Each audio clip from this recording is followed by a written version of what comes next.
I was interested in flying from the time I was 8 years old, when my dad took me out to the pasture to see one of the old barnstormers coming through from World War I. And after doing that, she said to herself, boy, when I get older, I've got to fly. In the early years of World War II, the United States found itself in a difficult position. War was raging on two fronts, and there was a dire need for more pilots. The male pilots were stretched thin, and there seemed to be no way to meet the growing demand for aviators. It was at this point that two remarkable women, Jacqueline Cochran and Nancy Love, stepped forward with a bold idea to form squadrons of women pilots to free the men for combat. Thus was born the Women's Air Force Service Pilots, or WASPs. They're WASPs, Women's Air Force Service Pilots.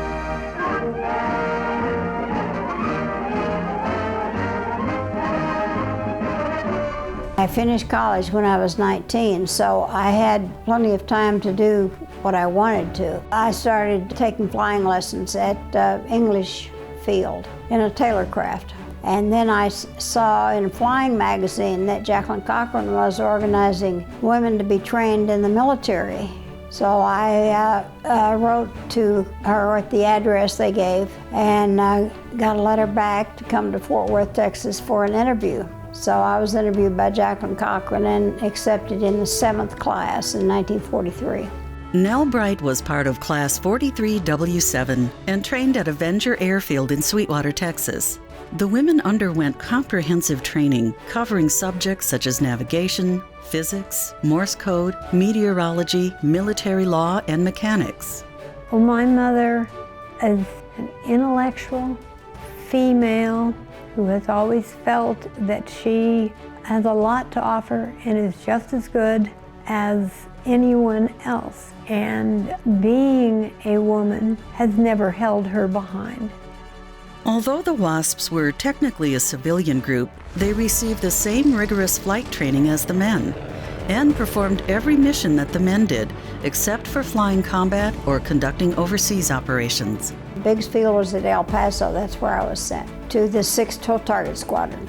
And our job there was to train the anti-aircraft boys at Fort Bliss, ground to air, and we towed targets behind B-25s and B-26s for them to shoot at the targets. Of course, they were just learning to shoot, but fortunately they didn't hit our planes, at least not when I was flying. It was pretty exciting.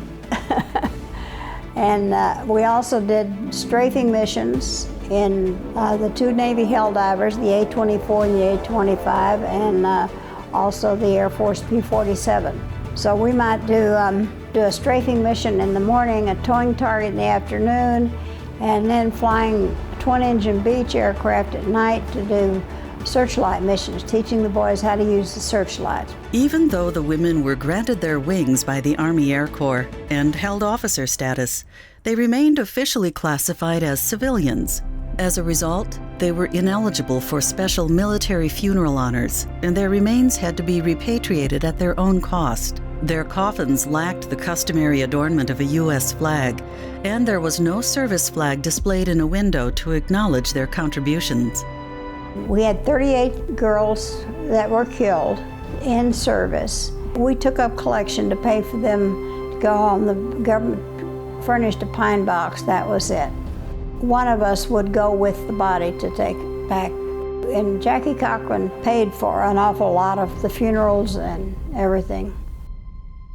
With the war winding down, the WASPs were ultimately disbanded in late 1944. Nell Bright decided to settle in Phoenix, Arizona. While in Arizona, she met her future husband, and together they raised 2 children. It was in Arizona that Bright embarked on yet another pioneering journey. Alongside another woman, she became one of the first female stockbrokers in the Phoenix Valley, a career that spanned 5 decades. Surprisingly, her children didn't learn about her World War II piloting experiences until they were much older. I didn't really find out anything till my 20s. Mother was very proud of being a WASP and flying. After the war, Bright and her fellow pilots initially felt they had proven themselves and were content without formal recognition. However, with time, many felt compelled to share their stories with others. Bright, alongside other former WASPs, spent years advocating to gain acknowledgement for their service, facing significant hurdles, including capturing the attention of Congress. Their perseverance finally paid off in 1977 when the WASPs were granted veteran status and an honorable discharge, marking a significant milestone for the women pilots. This entitled them to veterans' benefits and underscored their vital contributions to the war effort. In 2009, they were honored with the Congressional Gold Medal. Even in her retirement to Utah, Nell Bright remained remarkably active.